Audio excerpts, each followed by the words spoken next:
The FAA temporarily paused all flights to and from South Florida this afternoon after a radar issue. The technical issues lasted about an hour, causing several delays across the state. It affected the FAA's Miami and Jacksonville air traffic control centers.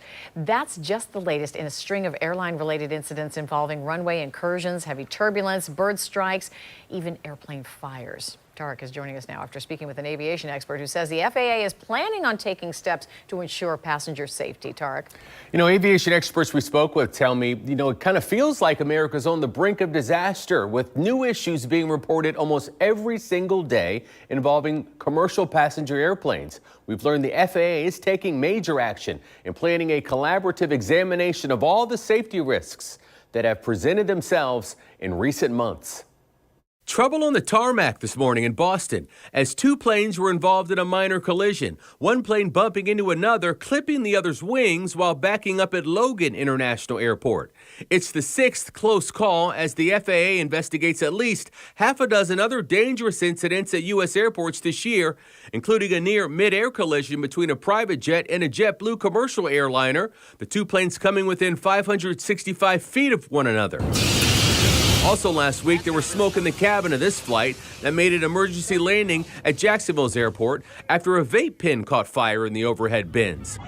And a much more dangerous situation in this smoke-filled cabin after birds struck a Southwest Airlines flight headed to South Florida. There were also reports of bird strikes yesterday and strong turbulence, which led to the death of a passenger flying in a private jet who was unbuckled. Living in an era of almost perfect air safety, we cannot fall prey to complacency. Aviation expert Ed Booth says the FAA is preparing to impanel a safety review team that will bring together commercial and general aviation leaders in an effort to find solutions to recent airline trouble.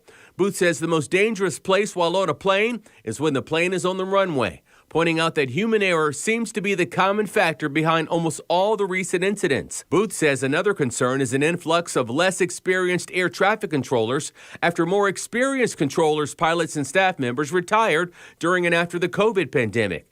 He anticipates new procedures and policies in the near future, saying an airplane is still one of the safest places to be. FAA is taking the initiative at this moment because there have only been 2 passengers killed in the past 14 years on commercial airliners. Booth also says the last line of defense in aviation safety is the pilot themselves. And in recent incidents, the pilots have actually spotted something wrong and they've reacted quickly and saved lives. Kent?